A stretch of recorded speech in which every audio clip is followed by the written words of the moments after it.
Magandang araw mga boss at isang mapagpalang araw sa ating lahat. So ngayon mga boss, i-share ko lang po sa inyo yung alaga ko po manok na puro po siya bulutong dito sa mukha. Tagtad po siya ng bulutong. So share ko lang po sa inyo kung paano ko po siya ginamot. So yun po mga boss. Ang pinanggamot ko po sa kanya is Thymol at saka amoxicillin.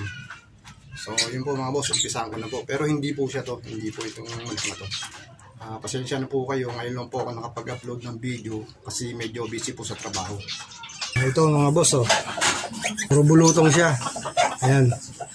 So yung bulutong po na yan, nakakamatay po yan kasi hihina po yung niya, immune system niya.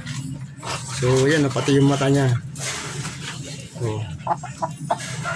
So ito po, naka-free-range po siya.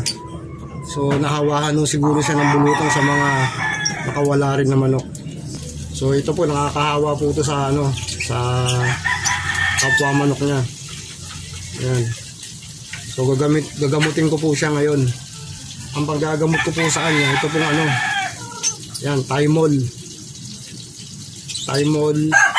at saka amoxicillin po. So yung itsura po ng Thymol, yung laman nito ganito po. Ayan, 5 pesos po ang isa. So yun po, itong buo po na ito papainom na po natin sa kanya kasi malaki na po siya Pero sasabayan ko po siya ng ng amoxicillin para mas mabisa po. Kasi yung bulutong na yan, parang meron po siyang pinakanana sa loob niyan. Yan, ang dami Yan po. Yan. So pag pinabayaan ko po yan, may tendency po na mamatay po siya. Kasi hina po yung niya, immune system niya, tapos hindi siya makakain. Yan na po yung sanhin ng ikakamatay niya. Buti nga po, malaki na po siya Pero kung sisiw po yan, siguro mga ilang araw lang, hindi na po siya kakain. Tapos yun, hanggang sa manghina na po siya. Pero kung sisiw po, pwede naman po mga 1 month, 2 months, pwede pa rin siya painumin ng Thymol. Kalahati lang. Umaga at kahapon. So ito po, painumin ko po siya ngayon. So yun po, update ko po kayo sa susunod na araw mga boss.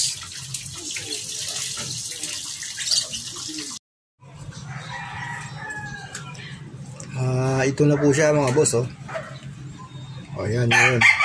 Malinis na. Ayan. So ito mga boss, paglipas po ng 3 linggo, kasi hindi ko po kayo na-update kasi may trabaho po may busy sa trabaho. So ayun na po, pero hindi pa rin po siya nanlalaban. Ayan. Ito na po siya. Ayan na, maganda na po yung yung kutis niya.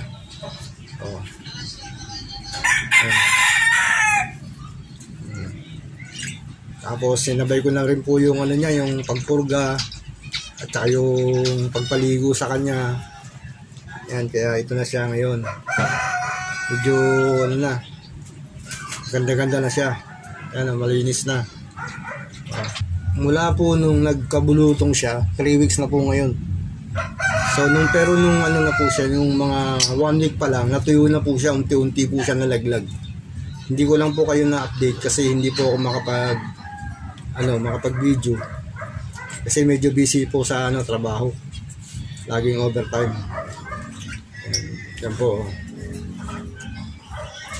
So ang gagawin ko po ngayon, medyo patatabayin na lang po siya ng konti. Yan. So yun po mga boss, ang ginamit ko po sa kanya, take note lang po Thymol po at saka amoxicillin. So yung siguro naubos ko po na amoxicillin is 4.